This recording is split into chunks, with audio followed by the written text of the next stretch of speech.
चलिए अब हम डिस्कस करते हैं वेलोसिटी टाइम ग्राफ। ठीक है, तो पिछले लेक्चर में मैंने बताया था कि dt ग्राफ में, डिस्प्लेसमेंट टाइम ग्राफ में, जब लाइन पैरेलल होती है t वाली एक्सिस के, मतलब x एक्सिस के, तो क्या होता है कि वहाँ पे पोजीशन कांस्टेंट रहती है। ठीक है, यानी वेलोसिटी जीरो, पोजीशन कांस्टेंट, यानी बॉडी मूव नहीं कर रही होती।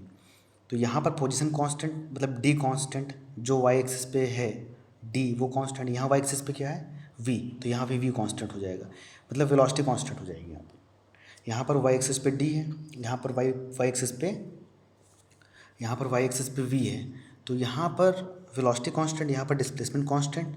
ऐसे ही सिमिलरली यहाँ पर वेलोसिटी कांस्टेंट और यहाँ पर डिस्प्लेसमेंट कांस्टेंट, सही है।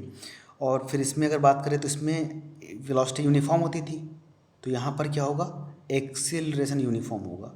इसका स्लोप क्या देता है इसका स्लोप, वेलोसिटी, इसका स्लोप क्या देगा, स्लोप अगर तुम्हें जानना है तो ऐसे भी कर सकते हो, D X by D T देता है v, और ये D V by D T क्या देगा, एक्सीलरेशन। ठीक है, the rate of change of time acceleration होता है D V by D T, V by T क्या होता है, एक्सीलरेशन। तो ये हमारा स्लोप क्या देगा, acceleration, m equal to tan theta equal to a. यहाँ पर स्लोप क्या दे रहा था हमारा, m equal to tan theta equal to v, velocity दे रहा था, d by t equal to v, v by t equal to a. ठीक, तो यहाँ पर ये स्लोप दे रहा है हमारा। और फिर जो लास्ट वाले ग्राफ है हमारे, ये हमारा एक्सीलरेशन कांस्टेंट था। ठीक है, यहाँ पर यूनिफॉर्म एक्सीलरेशन मानते हैं हम इसको, ये फिलहाल पैराबोलिकल कर्व मान रहे हैं। अगर ये क्यूबिक कर्व होता तो यहाँ पर भी एक्सीलरेशन कांस्टेंट नहीं होता। वो तो इक्वेशन अगर गिवन रहेगी तभी हम पता कर पाएंगे कि ये एक्सीलरेटेड यूनिफॉर्म एक्सीलरेटेड मोशन है या नॉन यूनिफॉर्म एक्सीलरेटेड मोशन है। ठीक है, ये यूनिफॉर्म है या नॉन यूनिफॉर्म एक्सीलरेटेड मोशन है, ये तभी जान पाएंगे जब इक्वेशन गिवन रहेगी। सपोज अगर given Y equal to D equal to T square plus two T plus one, then we can say that this motion is accelerated motion. Otherwise if it is given D equal to T cube minus three T plus one equal to zero, तो ये हो जाएगा हमारा non uniform accelerated motion. ठीक है, तो फिलहाल हम इसको मान रहे हैं कि एक्स यूनिफॉर्म एक्सीलरेटेड मोशन है, तो यहाँ पर ए कांस्टेंट। ठीक है, अगर हम वी टी ग्राफ बनाते हैं तो यहाँ पर ए कांस्टेंट नहीं होगा, ये नॉन यूनिफॉर्म हो जाएगा। यहाँ पर आप ये देख रहे हैं कि वेलोसिटी चेंज हो रही है और एक्सीलरेशन भी चेंज हो रहा है। यहाँ वेलोसिटी भी चेंज हो रही है, साथ में एक्सीलरेशन भी चेंज हो रहा है। अगर नहीं समझ में आया तो पिछला लेक्चर आप देख सकते हैं, उसमें जो मैंने स्लोप फॉर्म किया है उसी के अकॉर्डिंग। ठीक है, डी बाई टी का जो स्लोप फॉर्म किया है उसके अकॉर्डिंग आप पता कर सकते हैं कि यूनिफॉर्म है कि नॉन यूनिफॉर्म है। ठीक है, तो उस लेक्चर को आप ध्यान से पढ़ें तभी ये अच्छी तरीके से समझ में आएगा। अब बात करते हैं कि एरिया अंडर द कर्व क्या होता है वीटी ग्राफ में। वीटी ग्राफ में एरिया अंडर द कर्व क्या होता है, तो आप ये यहाँ पे देखिए, ये वीटी ग्राफ है हमारा। तो वीटी ग्राफ में जो भी कर्व होगा उसके अंडर जो एरिया आएगा वो देता है हमारा डिस्प्लेसमेंट। ठीक है, वो देगा हमारा डिस्प्लेसमेंट। अगर अपर एरिया ऊपर एरिया आ रहा है तो ये देगा हमारा पॉजिटिव डिस्प्लेसमेंट, और नीचे का एरिया क्या देगा, नेगेटिव डिस्प्लेसमेंट। ठीक है, तो नेट डिस्प्लेसमेंट क्या, मतलब नेट डिस्प्लेसमेंट क्या हो जाएगा, a one minus a two. ठीक है, a one minus a two minus करना पड़ेगा। सपोज ऊपर ही ग्राफ बन रहा है तो आप ए वन प्लस ए टू भी कर सकते हैं, अगर नीचे बन रहा है तो ये माइनस हो जाएगा, मतलब डिस्प्लेसमेंट निगेटिव। अगर एरिया निगेटिव तो डिस्प्लेसमेंट भी निगेटिव, बिकॉज वीटी ग्राफ का जो एरिया क्या देता है, डिस्प्लेसमेंट।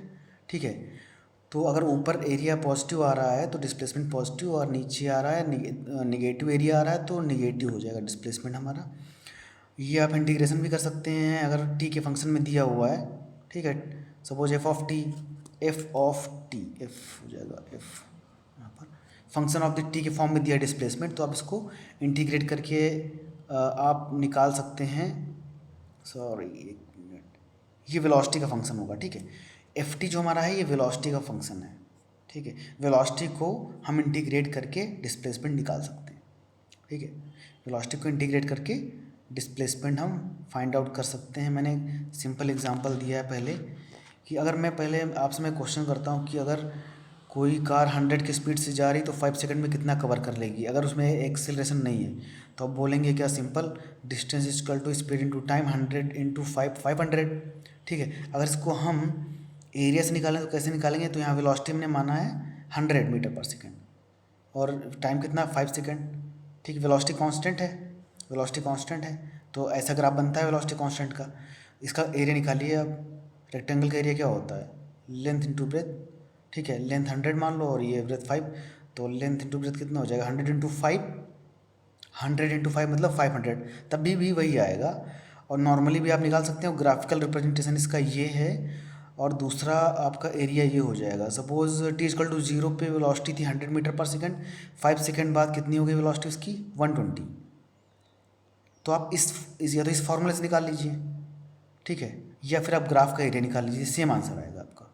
ठीक है, आप ग्राफ का एरिया निकाल के देख लीजिए, सेम आंसर आएगा। इसका एरिया ट्रेपेजियम का एरिया ले लीजिए, या फिर इस ट्रायंगल का एरिया प्लस रेक्टेंगल का एरिया ले लीजिए, या फिर पूरा ट्रेपेजियम बना के उसका, क्योंकि ये साइड पैरेलल है, ट्रेपेजियम फॉर्म हो रहा है, तो आप ट्रेपेजियम का एरिया भी ले सकते हैं, या नॉर्मली आप ट्रायंगल का एरिया प्लस रेक्टेंगल का एरिया लेंगे और या फिर इस फॉर्मूले में रखेंगे। ठीक, ut plus half eighty square equation of motion second का, इक्वेशन ऑफ मोशन का सेकंड फार्मूला है, इसमें आप रख करके इसको आप फाइंड आउट कर सकते हैं। ठीक है, तो ये था आज का हमारा